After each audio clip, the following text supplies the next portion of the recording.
ਜੀ ਇਹਦੇ ਵਿੱਚ ਤੁਸੀਂ ਦੇਖ ਸਕਦੇ ਹੋ ਜਿਹੜਾ ਇਹ 골ਡ ਯੂਜ਼ ਕੀਤਾ ਗਿਆ ਉਹ 24 ਕੈਰਟ 골ਡ ਹੈ। ਤੋਂ ਜਿਹੜੀ ਵੱਡੀ ਗੱਲ ਆ ਸਾਡੇ ਇੰਡੀਅਨ ਆਰਟ ਦੀ, ਇਹਦੇ ਚ ਭਾਵ ਪ੍ਰਗਟ ਕੀਤੇ ਜਾਂਦੇ ਆ ਕਿਸੇ ਵੀ ਸਬਜੈਕਟ ਨੂੰ ਹੋਵੇ। ਹੋਰ ਵੀ ਆਰਟ ਨੇ ਯੂਰਪ ਤੋਂ ਵੀ ਆਈਆਂ ਨੇ, ਇਸ ਆਰਟ 'ਚ ਕੀ ਖਾਸੀਅਤ ਹੈਗੀ? ਇਹ ਇੱਕ ਪਿਓਰ ਇੰਡੀਅਨ ਆਰਟ ਹੈਗਾ ਜੀ। ਇਹਦੇ ਜਿਹੜੀ ਫਾਰਮ ਹੈਗੀ ਆ, ਇਹਦਾ ਪੇਂਟਿੰਗ ਬਣਾਉਣ ਦਾ ਤਰੀਕਾ ਹੈ, ਇਹ ਇੰਡੀਆ 'ਚ ਹੀ ਸਟਾਰਟ ਹੋਇਆ ਆ। ਕਾਫੀ ਬਰੀਕੀ ਦਾ ਕੰਮ ਹੁੰਦਾ ਔਰ ਦੂਸਰਾ ਇਹਦੇ ਲਈ ਜੋ ਕਲਰ ਯੂਜ਼ ਕੀਤੇ ਜਾਂਦੇ ਉਹ ਨੈਚੁਰਲ ਸਟੋਨ ਪਿਗਮੈਂਟਸ ਨੇ, ਜਿਹੜੇ ਕੀਮਤੀ ਪੱਥਰਾਂ ਨੂੰ ਪੀਸ ਕੇ ਉਹਨਾਂ ਦੀ ਪ੍ਰੋਸੈਸਿੰਗ ਕਰਕੇ ਉਹਨਾਂ ਤੋਂ ਤਿਆਰ ਕੀਤੇ ਜਾਂਦੇ ਹਨ। ਬ੍ਰਸ਼ ਦੇਖ ਸਕਦੇ ਹੋ ਵੀ ਇਹ हैंडमेड ने, पेपर ਜਿਹੜੇ ਨੇ ਇਹਦੇ ਵਿੱਚ ਯੂਜ਼ ਕੀਤੇ ਜਾਂਦੇ ਉਹ भी हैंडमेड ने। कम से कम भी ये हजारों साल पुरानी पेंटिंग है जिनके कलर वैसे ही वैसे हैं। ਪੁਰਾਤਨ ਸਮੇਂ ਤੋਂ ਭਾਰਤ ਤੇ ਪੂਰੀ ਦੁਨੀਆ ਭਰ ਦੇ ਵਿੱਚ ਦ੍ਰਿਸ਼ਾਂ ਨੂੰ ਦਿਖਾਉਣ ਲਈ ਚਿੱਤਰਕਾਰੀਤਾ ਦਾ ਇਸਤੇਮਾਲ ਕੀਤਾ ਜਾਂਦਾ ਹੈ। ਇਹ ਚਿੱਤਰਕਾਰੀਤਾ ਯੂਰੋਪੀਅਨ ਸ਼ੈਲੀ ਕਿਹਾ ਜਾਂਦਾ ਹੈ। ਭਾਰਤ ਵਿੱਚ ਭਾਰਤੀ ਲਘੂ ਸ਼ੈਲੀ ਦੇ ਨਾਮ ਨਾਲ ਮਸ਼ਹੂਰ ਹੈ। ਇਸ ਵਕਤ ਅਸੀਂ ਤੁਹਾਨੂੰ ਇੱਕ ਇਸ ਤਰੀਕੇ ਦੀ ਸ਼ੈਲੀ ਨੂੰ ਦਿਖਾਉਣ ਲੱਗੇ ਹਾਂ ਜਿਹਨੂੰ ਇੱਕ ਇੰਗਲਿਸ਼ ਵਿੱਚ ਮਰੇਚਰ ਆਰਟ ਕਿਹਾ ਜਾਂਦਾ। ਮਰੇਚਰ ਦਾ ਮਤਲਬ ਕਿ ਉਸ ਤਰੀਕ ਨੂੰ, ਮਰੇਚਰ ਮਤਲਬ ਕਿ ਗੁਡਾਈ ਨਾਲ, ਕਿ ਮਰੇਚਰ ਨੂੰ ਇਹ ਕਿਹਾ ਜਾਂਦਾ ਹੈ ਕਿ ਕਿਸ ਤਰੀਕੇ ਨਾਲ ਉਹਦੀ ਬਰੀਕੀ ਦਿਖਾਉਣੀ ਹੋਵੇ ਉਹਨੂੰ ਮਰੇਚਰ ਕਿਹਾ ਜਾਂਦਾ ਹੈ। ਔਰ ਮਰੇਚਰ ਆਰਟ ਦਾ ਇਸਤੇਮਾਲ ਕੀਤਾ ਗਿਆ ਔਰ ਰਣਜੀਤ ਸਿੰਘ ਦੇ, ਮਹਾਰਾਜਾ ਰਣਜੀਤ ਸਿੰਘ ਦੇ ਟਾਈਮ ਤੋਂ ਇਹ ਆਰਟ ਬਹੁਤ ਹੀ ਪ੍ਰਫੁੱਲਿਤ ਹੋਈ ਸੀ। ਇਸ ਵਕਤ ਇਹਦੀ ਆਰਟ ਦੀ ਵਰਕਸ਼ਾਪ ਲਾਈ ਜਾ ਰਹੀ ਹੈ। ਇਸ ਵਕਤ ਅਸੀਂ ਗੱਲਬਾਤ ਕਰਦੇ ਹਾਂ ਕਿ ਕਿਸ ਤਰੀਕੇ ਨਾਲ ਇਸ ਆਰਟ ਨੂੰ ਵਧਾਇਆ ਜਾ ਰਿਹਾ ਔਰ ਆਉਣ ਵਾਲੇ ਸਮੇਂ ਵਿੱਚ ਇਸ ਦਾ ਕੀ ਲੋਕਾਂ 'ਤੇ ਅਸਰ ਪਏਗਾ। ਸਰ ਕੁਛ ਡਰਾਇੰਗ ਕਰ ਰਹੇ ਨੇ, ਉਹ ਦਿਖਾਉਣੇ ਚਾਹੁੰਦੇ ਆ ਕਿ ਇਸ ਆਰਟ ਦੇ ਬਾਰੇ, ਜਿਹੜੀ ਮਰੇਚਰ ਆਰਟ ਹੈ ਜਿਹੜੀ ਪੁਰਾਣੇ ਸਮੇਂ ਤੋਂ ਇੱਕ ਲੁਪਤ ਹੋ ਚੁੱਕੀ ਹੈ ਪਰ ਹੁਣ ਇਹਨੂੰ ਦੁਬਾਰਾ ਜਿੰਦਾ ਕਰਨ ਦੀ ਕੋਸ਼ਿਸ਼ ਕੀਤੀ ਜਾ ਰਹੀ ਹੈ ਸਾਰੇ ਵੱਲੋਂ। ਸਰ ਤਾਂ ਤੁਹਾਡਾ ਸਵਾਗਤ ਕਰਦਾ। Thank you sir. ਸਰ ਜਿਹੜੀ ਮਰੇਚਰ ਆਰਟ ਹੈ ਇਹ ਕਿੱਥੋਂ ਸਟਾਰਟ ਹੋਈ ਜੇ ਗੱਲ ਕਰੀਏ? ਇਹ ਪੰਜਾਬ ਦੇ ਵਿੱਚ ਸੀ ਜਾਂ ਬਾਹਰੋਂ ਯੂਰਪ ਤੋਂ ਆਈ, ਕਿੱਥੋਂ ਆਈ ਜਾਂ ਈਰਾਨ ਤੋਂ ਆਈ? ਹਾਂਜੀ ਸਰ, ਇਹ ਜਿਹੜੀ ਮਿਨੀਏਚਰ ਪੇਂਟਿੰਗ ਹੈਗੀ ਆ ਜੀ, ਇਹ ਬੇਸਿਕਲੀ ਇੰਡੀਆ 'ਚ ਹੁੰਦੀ ਰਹੀ ਹੈ ਪਹਿਲਾਂ, ਅਤੇ ਪਰ ਜਿਹੜਾ ਇਹਦਾ ਮੈਚਿਓਰ ਰੂਪ ਹੈਗਾ ਆ ਉਹ ਮੁਗਲ ਟਾਈਮ ਦੇ ਵਿੱਚ ਆਇਆ ਹੈ ਇੰਡੀਆ ਦੇ ਵਿੱਚ। ਜਿਹੜੇ ਸੈਕਿੰਡ ਰਾਜਾ ਸੀ ਹਮਾਯੂੰ ਜੀ ਈਰਾਨ ਤੋਂ ਆਪਣੇ ਨਾਲ 2 ਪੇਂਟਰ ਲੈ ਕੇ ਆਏ ਸੀ, ਖਵਾਜਾ ਅਬਦ ਸਮਦ ਅਤੇ ਬਹਿਜ਼ਾਦ। ਖਵਾਜਾ ਅਬਦ ਸਮਦ ਅਤੇ ਬਹਿਜ਼ਾਦ ਨੇ ਇੰਡੀਅਨ ਆਰਟਿਸਟ ਨਾਲ ਮਿਲ ਕੇ ਇੱਕ ਨਵੀਂ ਕਲਾ ਨੂੰ ਰੂਪ ਦਿੱਤਾ ਜਿਹਨੂੰ ਮੁਗਲ ਆਰਟ ਕਹਿੰਦੇ ਹਾਂ ਆਪਾਂ। ਮੁਗਲ ਆਰਟ ਜਿਹੜਾ ਪੂਰੇ ਵਰਲਡ ਫੇਮਸ ਹੈਗਾ ਆ, ਮੁਗਲ ਮਿਨੀਏਚਰ ਪੇਂਟਿੰਗ। ਅਤੇ ਉਸ ਤੋਂ ਬਾਅਦ ਜਿੱਦਾਂ ਮੁਗਲ ਵੰਸ਼ ਦਾ ਹੌਲੀ ਹੌਲੀ ਪਤਨ ਹੋਇਆ ਤੋਂ ਆਰਟਿਸਟ ਪਹਾੜੀ ਰਾਜਿਆਂ ਕੋਲ ਆ ਕੇ ਸੈਟਲ ਹੋ ਗਏ। ਉਹਨਾਂ ਨੇ ਆਪੇ ਪਹਾੜੀ ਰਾਜਿਆਂ ਕੋਲ ਆ ਕੇ ਵੱਖ ਤਰ੍ਹਾਂ ਦੀ ਚਿੱਤਰਕਾਰੀ ਕੀਤੀ ਹੈ। ਅਤੇ ਕਾਂਗੜੇ ਦੇ ਰਾਜਾ, ਮਸ਼ਹੂਰ ਰਾਜਾ ਸੰਸਾਰ ਚੰਦ ਜੀ ਦੇ ਟਾਈਮ ਕਾਂਗੜੇ ਦੇ ਵਿੱਚ ਬਹੁਤ ਹੀ ਉੱਚ ਲੈਵਲ ਦੀ, ਉੱਚ ਕੋਟੀ ਦੀ ਜਿਹੜੀ ਕਲਾ ਹੈ ਉਹ ਹੋਈ ਹੈ, ਜਿਹੜੀ ਵਰਲਡ ਨੋਨ ਰਹੀ ਹੈ ਜੀ। ਜਿੱਦਾਂ ਸੰਸਾਰ ਚੰਦ ਦੇ ਪਤਨ ਤੋਂ ਬਾਅਦ ਆਰਟਿਸਟ ਜਿਹੜੇ ਨੇ ਉਹ ਮਹਾਰਾਜਾ ਰਣਜੀਤ ਸਿੰਘ ਦੇ ਟਾਈਮ ਦੇ ਵਿੱਚ ਆ ਕੇ ਉਹਨਾਂ ਦੇ ਦਰਬਾਰ 'ਚ ਉਹਨਾਂ ਨੇ ਕੰਮ ਕਰਿਆ ਆ, ਅਤੇ ਉੱਥੇ ਹੀ ਸਿੱਖ ਕਲਾ ਜਿਹੜੀ ਹੈਗੀ, ਸਿੱਖ ਆਰਟ ਪ੍ਰਫੁੱਲਿਤ ਹੋਈ ਆ। ਅਤੇ ਜਿੱਦਾਂ ਮਹਾਰਾਜਾ ਰਣਜੀਤ ਸਿੰਘ ਦੇ ਟਾਈਮ ਤੋਂ ਬਾਅਦ ਫਿਰ ਹੌਲੀ ਹੌਲੀ ਇਹ ਡਿਕਲਾਈਨ ਵੱਲ ਚਲੀ ਗਈ। ਹਾਂਜੀ ਸਰ, ਗੱਲ ਕਰੀਏ ਕਿ ਹੋਰ ਵੀ ਆਰਟ ਨੇ ਯੂਰਪ ਤੋਂ ਵੀ ਆਈਆਂ ਨੇ, ਇਸ ਆਰਟ 'ਚ ਕੀ ਖਾਸੀਅਤ ਹੈਗੀ ਹੈ ਜਿਹੜੀ ਜਦ ਗੱਲ ਕਰੀਏ ਆਪਾਂ? ਹਾਂਜੀ, ਇਹ ਇੱਕ ਪਿਓਰ ਇੰਡੀਅਨ ਆਰਟ ਹੈਗਾ ਜੀ। ਇਹਦੇ ਜਿਹੜੀ ਫਾਰਮ ਹੈਗੀ ਆ, ਇਹਦਾ ਪੇਂਟਿੰਗ ਬਣਾਉਣ ਦਾ ਤਰੀਕਾ ਹੈ, ਇਹ ਇੰਡੀਆ 'ਚ ਹੀ ਸਟਾਰਟ ਹੋਇਆ ਆ। ਅਤੇ ਇਸ ਆਰਟ ਦੀ ਜਿਹੜੀ ਪਛਾਣ ਹੈਗੀ ਉਹ pure Indian traditional Indian painting ਹੈਗੀ ਹੈ ਜੀ। Indian traditional painting. ਹਾਂਜੀ, ਕੀ ਖਾਸੀਅਤ ਹੈ? ਬਰੀਕੀ ਹੁੰਦੀ ਹੈ, ਕੀ ਹੁੰਦੀ ਹੈ ਇਸ ਜਗ੍ਹਾ? ਇਸ ਦੇ ਵਿੱਚ ਜਿਹੜੇ ਕਲਰ ਹੈਗੇ ਨੇ ਜੀ, ਉਹ ਆਪਣੇ ਆਪ ਤਿਆਰ ਕੀਤੇ ਜਾਂਦੇ ਹਨ। ਇਹ ਰੈਡੀਮੇਡ ਕਲਰ ਨਹੀਂ ਮਿਲਦੇ ਹੈਗੇ, ਅਤੇ ਪੱਥਰ ਨੂੰ ਘੋਟ ਕੇ ਅਤੇ ਉਹਦੇ ਵਿੱਚ ਗਮ ਮਿਕਸ ਕਰਕੇ।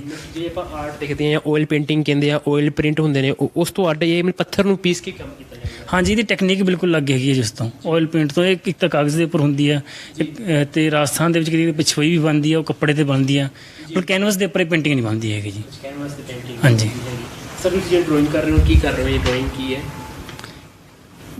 ਇਹ ਜਿਹੜੀ ਹੈਗੀ ਇੱਕ ਜਿਹੜੇ ਡਰਾਇੰਗ ਕਰਨ ਦਾ ਇਹਦਾ ਤਰੀਕਾ ਹੈਗਾ, ਇਹ ਇਕਬਾਲ ਵਾਲਾ ਬਰਸ਼ ਹੁੰਦਾ ਹੈ। ਇਸ ਬਰਸ਼ ਦੇ ਨਾਲ ਹੀ ਇਹਦੇ ਵਿੱਚ ਡਰਾਇੰਗ ਕੀਤੀ ਜਾਂਦੀ ਆ। ਡਰਾਇੰਗ ਕਰਨ ਤੋਂ ਬਾਅਦ ਇਹਦੇ ਵਿੱਚ ਕਲਰ ਭਰੇ ਜਾਂਦੇ ਹਨ। ਕਲਰ ਭਰਨ ਤੋਂ ਬਾਅਦ ਫਿਰ ਦੁਬਾਰਾ ਡਰਾਇੰਗ ਕੀਤੀ ਜਾਂਦੀ ਹੈ ਇਹਦੀ।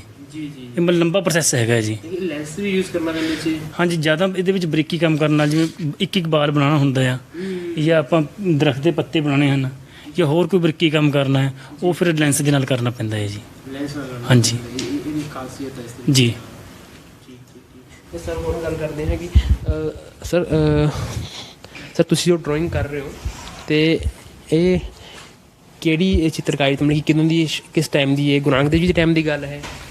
ਜੀ ਸਤਿ ਸ਼੍ਰੀ ਅਕਾਲ ਸਾਰਿਆਂ ਨੂੰ। ਪਹਿਲੇ ਜਿਹੜੇ ਵਿਊਅਰਸ ਨੇ ਉਹਨਾਂ ਨੂੰ ਮੇਰਾ ਸਤਿ ਸ਼੍ਰੀ ਅਕਾਲ। ਅਤੇ ਇੱਥੇ ਅਸੀਂ ਨਾਰਥ ਜ਼ੋਨ ਕਲਚਰਲ ਸੈਂਟਰ ਵੱਲੋਂ ਇੱਕ ਆਰਟ ਕੈਂਪ ਦਾ ਜਿਹੜਾ ਇੱਕ ਆਯੋਜਨ ਕੀਤਾ ਗਿਆ।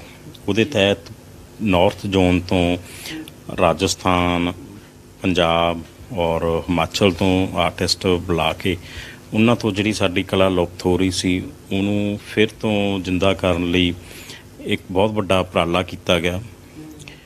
ਔਰ ਜਿਹੜਾ ਸਾਡੇ ਇਸ ਕੈਂਪ ਦਾ ਵਿਸ਼ਾ ਉਹ ਸਿੱਖ ਆਰਟ ਹੈ, ਸਿੱਖ ਮਿਨੀਏਚਰ ਪੇਂਟਿੰਗਸ ਦੇ, ਜਿਹਦੇ ਵਿੱਚ ਅਸੀਂ 12 ਆਰਟਿਸਟ ਅਲੱਗ-ਅਲੱਗ ਇੱਕ ਥੀਮ ਦੇ ਉੱਪਰ ਕੰਮ ਕਰ ਰਹੇ ਹਾਂ ਸਿੱਖ ਆਰਟ 'ਤੇ।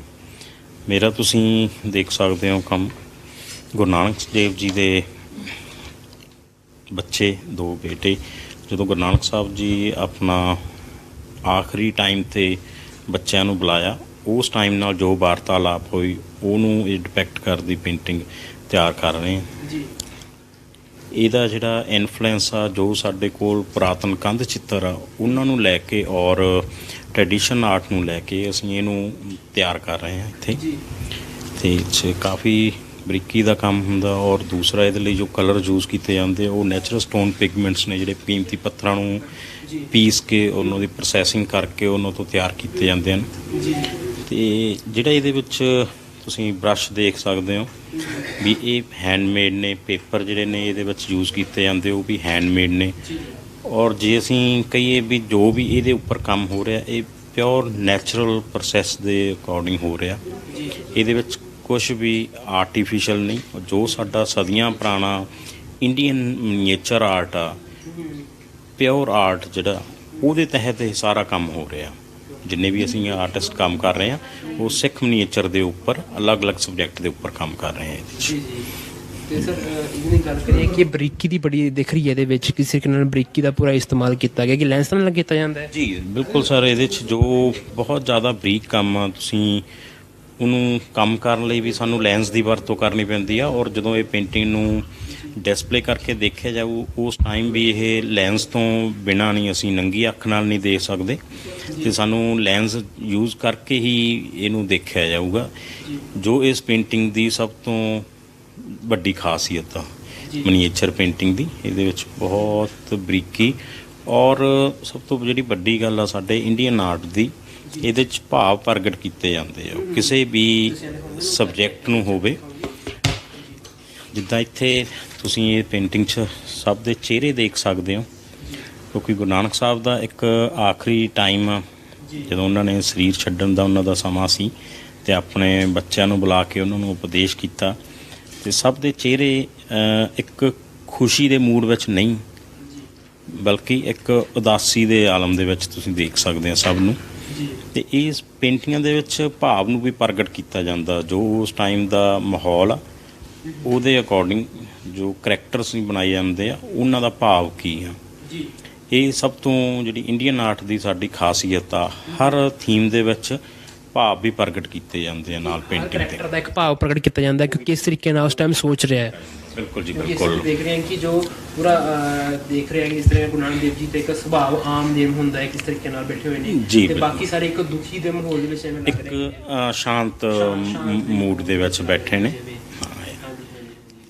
ਇਸ ਤਰ੍ਹਾਂ ਇਹ ਮਤਲਬ ਇੱਥੇ ਅਸੀਂ 2 ਪੇਂਟਿੰਗਾਂ ਸਬਮਿਟ ਕਰਵਾਵਾਂਗੇ ਇਸ 15 ਦਿਨਾਂ ਦੇ ਕੈਂਪ ਵਿੱਚ, ਜਿਹਦੀ ਇੱਕ ਪਹਿਲੀ ਪੇਂਟਿੰਗ ਬਣ ਰਹੀ ਆ ਔਰ ਦੂਸਰੀ ਪੇਂਟਿੰਗ ਇਸ ਤੋਂ ਬਾਅਦ ਫਿਰ ਉਹ ਸਟਾਰਟ ਹੋਏਗੀ। ਇੱਕ ਹਫ਼ਤੇ ਦੇ ਵਿੱਚ ਉਹ ਵੀ ਬਣ ਕੇ ਤਿਆਰ ਹੋ ਜਾਏਗੀ ਜੀ। ਸਰ ਆਉਣ ਵਾਲੇ ਸਮੇਂ ਜਿਸ ਤਰ੍ਹਾਂ ਇੱਕ ਆਰਟ ਖਤਮ ਹੋ ਗਈ ਸੀ, ਹੁਣ ਦੁਬਾਰਾ ਉਜਾਗਰ ਕਰਨ ਦੀ ਕੋਸ਼ਿਸ਼ ਕੀਤੀ ਜਾ ਰਹੀ ਹੈ, ਇੱਕ ਨਵੀਂ ਤਰ੍ਹਾਂ ਦੀ ਕੋਸ਼ਿਸ਼ ਹੈ, ਇਹਨੂੰ ਵਧਾਉਣਾ ਚਾਹੀਦਾ ਅੱਗੇ ਲੋਕਾਂ ਨੂੰ।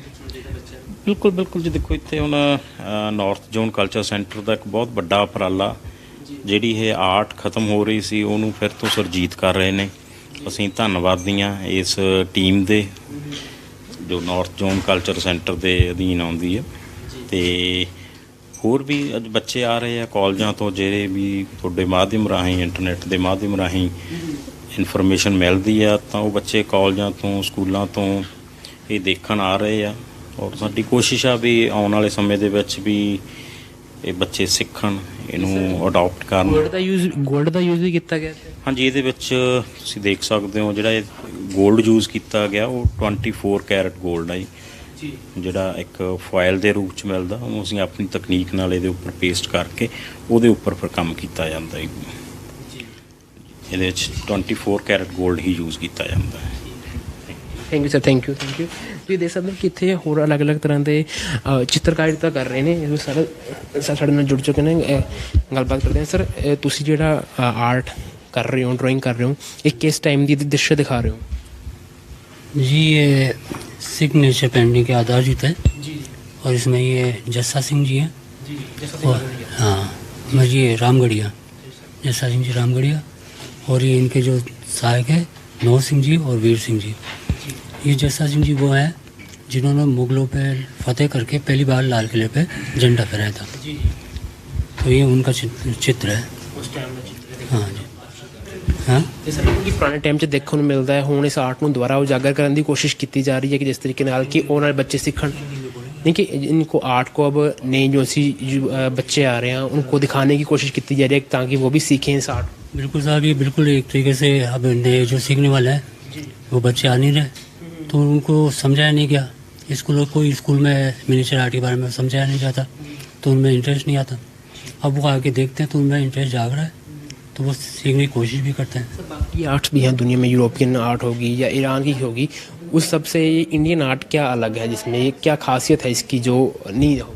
देखो, एक तो इसी सैकड़ों साल पुरानी है जो चलती आ रही है, पुरातत्व के हिसाब से भी बहुत पुरानी कला है, और इसमें शुरू में जो भी कलर है वो नेचुरल कलर ही यूज में लिए जाते थे। हाँ जी, और हर क्षेत्र के हिसाब से पेंटिंग अलग अलग बनती थी। जैसे मुग़ल पेंटिंग अलग, जोधपुर शैली अलग, पहाड़ी शैली अलग, यहाँ जैसे पंजाब में तो सिख शैली अलग होगी, तो अलग अलग शैलियों के हिसाब से बनती थी। हाँ, बाकी ऑयल पेंट वगैरह में इनमें कोई वो शैली नहीं है। उससे फ़ायदा है अगर ऑयल पेंट यूज़ करता हूँ जल्दी ख़राब हो जाता है, ये कभी ख़राब नहीं होता जैसे? अब इसमें क्या, जैसे कम से कम भी ये हज़ारों साल पुरानी पेंटिंग है जिनके कलर वैसे के वैसे हैं, क्योंकि ओरिजिनल कलर काम मिली है। जो भी ये स्टोन से बनते थे या फूल पत्तियों से इनसे बनते थे वो कलर कभी, और ये हैंडमेड पेपर होता था, ये कम 1000 साल तक भी ख़राब नहीं होगा। 1000 साल तक? हाँ हाँ बिल्कुल, सैकड़ों साल तक ऐसे ही रहता है, बाकी पेपर ख़राब हो जाते हैं। ठीक है। तो देख सकते हो कि जिस तरीके नाल एक नवी तरह की आर्ट तो बहुत पुरानी है ये मिनिएचर आर्ट, उस तरीके का नवा रूप दिता जा रहा है ताकि आने वाला यूथ भी इन्हू सीख सके। कि तुम देख सकते हो किस तरीके नाल होर भी तरह की पेंटिंग बनाई जा रही है। उन्होंने गलबात करते हैं, जानते हैं। सर, जो आप, नमस्कार जी सर, जो आप ड्राइंग कर रहे हो, एक किस टाइम का जो वाक़या है उसको आप दर्शित कर रहे हैं? यहाँ पर NZCC की ओर से ये 15 दिवसीय जो कार्यशाला लगी है, इसमें हमारे को 2 चित्र बनाने हैं। तो इसमें मैं पहले चित्र में जो है वो मैं गुरु नानक देव जी के साथ जो है वो मर्दाना जी को का चित्रण किया है। तो इसमें दिखाया गया है कि मर्दाना जी जो हैं वो संगीत बजा रहे हैं और गुरु नानक देव जी जो हैं वो सुन रहे हैं। जी सर, मतलब कि इसको लेंस से भी देख सकते हैं, लेंस से बरीकी दिखती है क्या? जी जी, एक्चुअली में ये है लघु चित्रकला। तो लघु चित्रकला का मतलब ये है कि बारीक से बारीक काम। जी। तो जो बारीक से बारीक काम होगा वो हमारे को भी जैसे लेंस के द्वारा ही करना पड़ता है। जैसे कि आप ये दिख रहे हैं, ये देखिए एक एक लाइन जो है वो इसमें एक एक पत्ता आप देख सकते हैं। तो इसमें बारीक काम करने के लिए हमारे को इसका भी लेंस का भी सहारा लेना पड़ता है। और दूसरी खासियत इसकी ये है कि इसमें जितने भी कलर्स वगैरह जो लगे हुए हैं वो सारे नेचुरल कलर वगैरह यूज़ किए हुए हैं। हम लोग देखते हैं कि जैसे पुराने म्यूज़ियम वगैरह में जितनी भी पेंटिंग्स वगैरह जैसे 400-500 साल पहले की जो डिस्प्ले पेंटिंग्स हैं, तो उसमें भी वो उस समय की बनी हुई पेंटिंग की चमक दमक जो है वो आज तक भी वैसी ही बरकरार है। तो हम लोग वही थ्योरी वगैरह वही टेक्निक वगैरह हम लोग यूज़ कर रहे हैं। जैसे कि आप लोग ये देख रहे होंगे, ये देखिए ये सारे ये स्टोन कलर्स से ये ग्राइंड करके बनाया गया सारा कलर्स। Stone colour? जी जी, हाँ जी जी। तो इसी तरह से अलग अलग कलर बनाने की अलग अलग टेक्निक है इसकी। तो जैसे आप ये देख रहे हैं, जैसे ये ब्लैक ब्लैक कलर है, तो ब्लैक कलर जो है वो मस्टर्ड ऑयल का लैंप जला करके उसके कार्बन को इकट्ठा करते हैं, फिर उसमें कुछ गम वगैरह मिला करके उसको पेंटिंग वगैरह में यूज़ करते हैं। तो कुछ ऐसे कलर अगर जो मिले ना उस कलरों को कैसे बनाते हो? नहीं, मिलने का तो मतलब ये है कि जैसे हम लोग रॉ मटेरियल लेते हैं, जैसे स्टोन वगैरह लेते हैं, फिर उसको ग्राइंड करते हैं। ग्राइंड करने का भी इसका लंबा प्रोसेस है। जैसे कि अभी आप ये देख पा रहे हैं, ये देखिए, ये स्टोन है, इससे येलो कलर निकलता है। तो कई दिनों तक इसकी घुटाई करनी पड़ती है, और घुटाई करने के बाद जो है इसको किसी बर्तन वगैरह में इकट्ठा करके फिर इसको छान करके फिर हम लोग यूज़ करते हैं। ਇਹ ਤੁਸੀਂ ਦੇਖਿਆ ਕਿ ਜਿਸ ਤਰੀਕੇ ਨਾਲ ਇਸ ਆਰਟ ਨੂੰ ਦੁਬਾਰਾ ਉਜਾਗਰ ਕਰਨ ਦੀ ਕੋਸ਼ਿਸ਼ ਕੀਤੀ ਜਾ ਰਹੀ ਹੈ। ਮਿਨੀਏਚਰ ਆਰਟ ਜੋ ਲਘੂ ਚਿੱਤਰਕਾਰਿਤਾ ਕਿਹਾ ਜਾਂਦਾ ਹੈ, ਭਾਰਤ ਦੀ ਚਿੱਤਰਕਾਰਿਤਾ ਜੋ ਮਹਾਰਾਜਾ ਰਣਜੀਤ ਸਿੰਘ ਦੇ ਟਾਈਮ 'ਚ ਪੰਜਾਬ ਦੇ ਵਿੱਚ ਬਹੁਤ ਪ੍ਰਫੁੱਲਿਤ ਹੋਈ। ਤੁਸੀਂ ਅਗਰ ਹਰਿਮੰਦਰ ਸਾਹਿਬ ਜਾਓਗੇ, ਉੱਥੇ ਅਜਾਇਬ ਘਰ ਤੁਸੀਂ ਜਦੋਂ ਫੋਟੋਆਂ ਦੇਖੋਗੇ ਤਾਂ ਉਸ ਟਾਈਮ ਦੀਆਂ ਨੇ। ਉਸੇ ਆਰਟ ਨੂੰ ਅੱਗੇ ਵਧਾਉਂਦੇ ਹੁਣ ਅਗਰ ਤੁਸੀਂ ਇਸ ਤੋਂ ਇਲਾਵਾ ਅੰਦਰ ਜਾਂਦੇ ਹਰਿਮੰਦਰ ਸਾਹਿਬ ਦੇ ਅੰਦਰ ਜਾਓਗੇ, ਉੱਥੇ ਤੁਹਾਨੂੰ ਇੱਕ ਕੰਧਾਂ ਨੂੰ ਇੱਕ ਚਿੱਤਰਕਾਰਿਤਾ ਦਿਖੇਗੀ। ਜਿਹੜੀਆਂ ਬੇਲ ਬੂਟੀਆਂ ਹੁੰਦੀਆਂ ਨੇ ਉਹ ਵੀ ਉਸ ਟਾਈਮ ਦੀ ਨੇ, ਅਤੇ ਉਹ ਪੱਥਰ ਦੇ ਨਾਲ ਯੂਜ਼ ਕੀਤੀਆਂ ਹੋਈਆਂ, ਅਤੇ ਹੁਣ ਤੱਕ ਉਹਨਾਂ ਦਾ ਕੋਈ ਵੀ ਇਸ ਤਰ੍ਹਾਂ ਦਾ ਰੰਗ ਨਹੀਂ ਉੱਡਿਆ ਹੈਗਾ। ਇੱਕ ਨਵੀਂ ਤਰ੍ਹਾਂ ਦੀ ਵਧਾਉਣ ਦੀ ਕੋਸ਼ਿਸ਼ ਕੀਤੀ ਜਾ ਰਹੀ ਹੈ ਤਾਂ ਕਿ ਇਸ ਆਰਟ ਨੂੰ ਆਉਣ ਵਾਲੀ ਪੀੜ੍ਹੀ ਅਪਣਾਏ ਔਰ ਭਾਰਤ ਦੀ ਇਸ ਆਰਟ ਨੂੰ ਅੱਗੇ ਵਧਾਇਆ ਜਾ ਸਕੇ। ਕੈਮਰਾ ਪਰਸਨ ਬਣੀ ਦੇ ਨਾਲ ਧਰੂਪਦੀਪ ਸਿੰਘ, ਚੰਡੀਗੜ੍ਹ।